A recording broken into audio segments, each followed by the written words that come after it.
grab your sunscreen because we're going topless.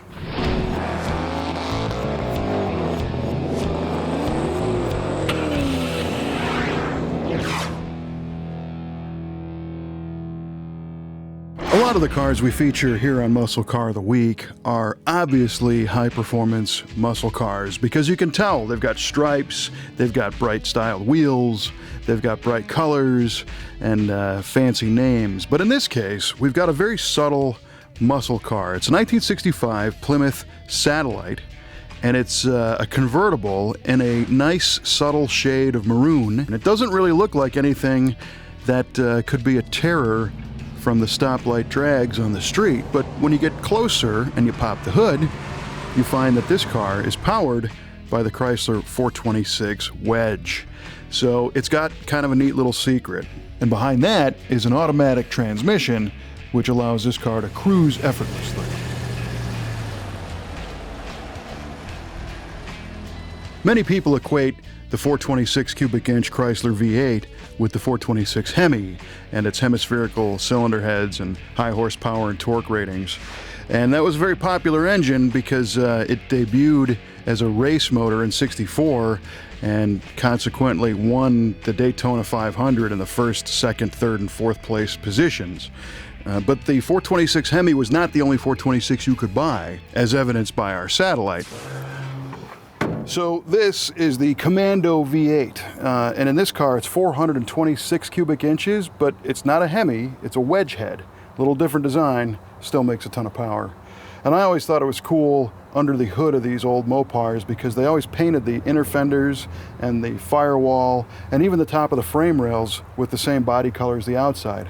A lot of the GM and Fords are just black under there, so it makes the engine look really good. And if you look at the outside of the car, the only place where it says 426 is right here on the hood ornament.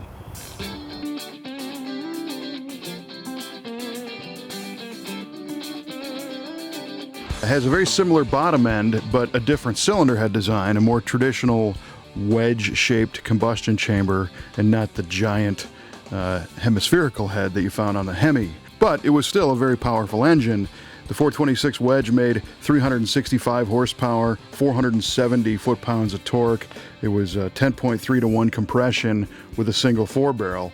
And there was a thing called the Max Wedge engine, which was a race version of the Wedge. And of course, drag racing fans knew all about the 65 Plymouths as the street Hemi cars were tearing up super stock.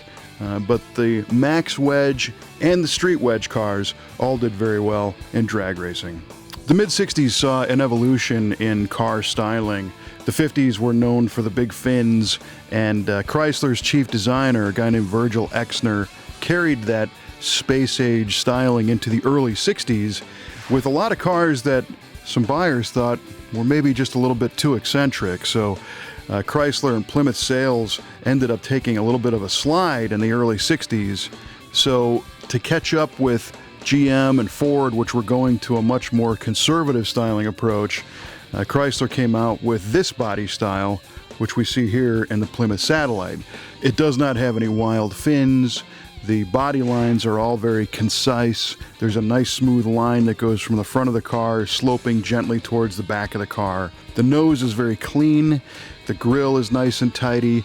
The headlights are pushed all the way out to the corners. The taillights echo the square shapes of the car. You definitely don't have anything too wild on mid-60s Plymouth styling.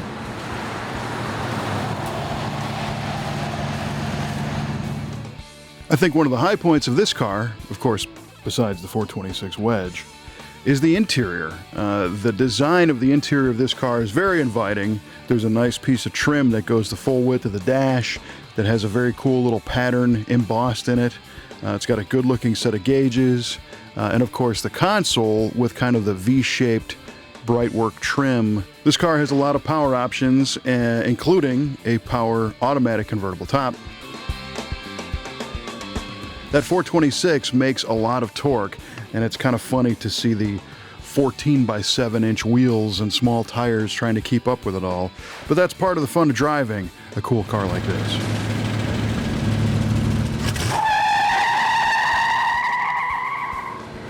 So is this a car that you could orbit the Earth in? I know I sure could. Tell us what you think of it on our Facebook page or in the YouTube comments. And don't forget the website at MuscleCarOfTheWeek.com. If you go there, we've got a forum now where you can post up pictures of your own cool ragtop if you got one. We'll see you next time on Muscle Car of the Week.